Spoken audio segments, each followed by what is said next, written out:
okne motýl zápasí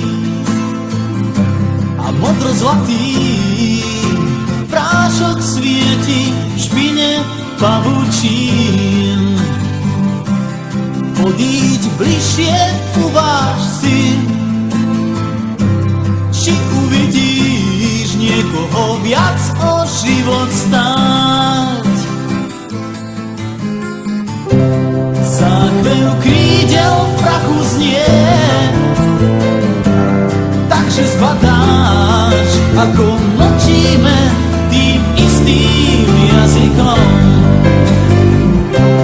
To je to motýlie nie a ďalšieho z nás si závisť prišpendlí. Motýle zblízka sú len na pohľad celkom bez hlasu. Nie každý má ten vzácny dar počuť výkrik motýľov. Udelom krídlatých je trpieť pre pozemských rozmartých, Čo chcú do rúk chytať voľnosť niečich snov.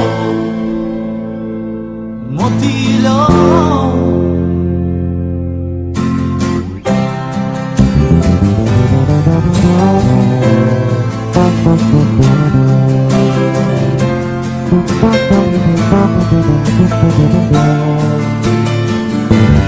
motýle zblízka sú len na pohľad celkom bez hlasu.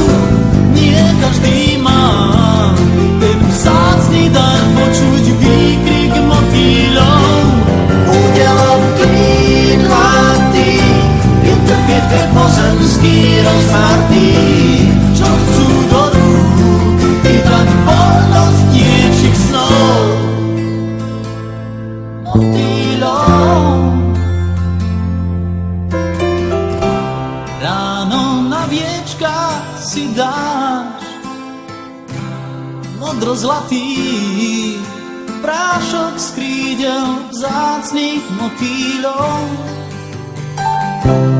Ďalšia zo žiarlivých vrážd, keď hlúpi chcú